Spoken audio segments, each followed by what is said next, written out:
The most common mistake most young people make, and most people will make late into their lives, is focusing too much on instant gratification. Now listen, I've spent 6,000 hours on just Minecraft, 10,000 hours in total playing video games. I have spent hundreds and probably even thousands of hours on YouTube and watching movies and doing all of these things. And what have they provided me with?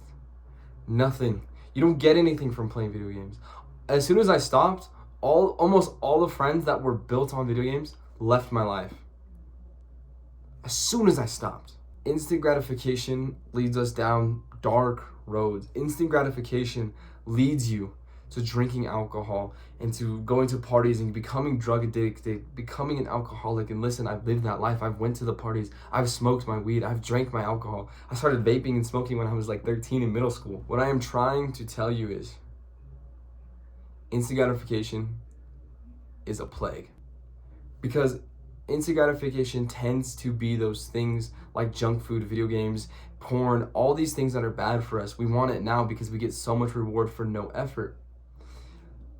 But the way the world works is you don't get anything for no effort. You don't get money for having no effort. You don't get girls for putting in no effort. You don't get the body you want. You don't get the life you deserve if you don't put in the effort. That is why instant gratification is so damaging, because delayed gratification is the gratification we want. We want the respect of our parents when we graduate high school and they look at us and we're like the top of the class. We want to have the body that attracts the opposite sex. We want to have tons of money and cars and all of these things. We want those things because it's hard to get them. The only way you can get them is to delay gratification, right? And now you might be looking at me like, well, what do you know? You don't have a successful YouTube channel. You're not a millionaire, like super fit yet. I'm not all of these things because my self-improvement journey is relatively new. But I can safely say I can look back on my past life and say I am so thankful I'm here today. I am 100 times better off the way I am. 100 times better off where I am now than I was when I began this journey.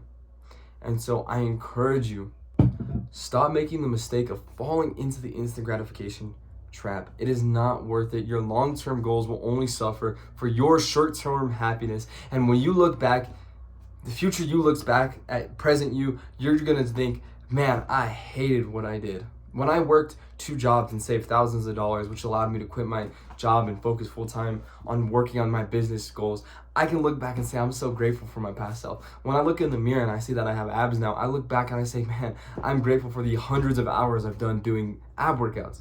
That is what you need to have. You need to be grateful for your past self. I'm not grateful that I smoked weed and went into these bad relationships and drank a bunch and did nicotine and did a bunch of things. I'm not grateful that I spent 6,000 hours on video games. Sure, I have good memories and it's part of your childhood, but it's time to realize that that is the old you. It's time for the new you.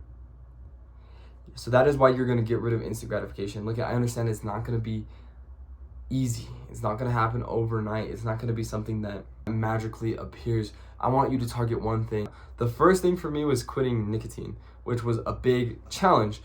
But I was young and I hadn't been doing nicotine for that long, so it wasn't the end of the world for me. But I ended up quitting nicotine, and the way you need to do it is start to reduce it in your life and replace it with something more positive. See, when I quit nicotine, I replaced it with smoking weed, which obviously was the wrong thing to do. When I replaced smoking weed, I replaced it with basketball, which is the right thing to do.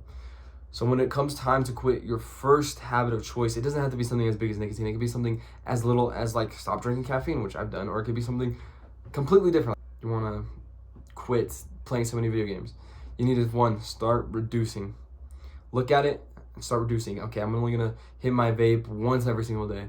And then start reducing even more. So after 2 weeks, once every other day. And after 2 weeks again, once every other day. And continue down that linear path. And eventually, you will quit and you will yield the rewards, and years will pass by and you'll look back and you'll be like, I am so thankful and grateful for past me. That will be you. If you think this video has been helpful, I really need you to check out my video, The First Foundation of Success, something that you can use to replace all of your old habits, a video that I would not miss. And like I always say at the end of every single one of my videos, never quit.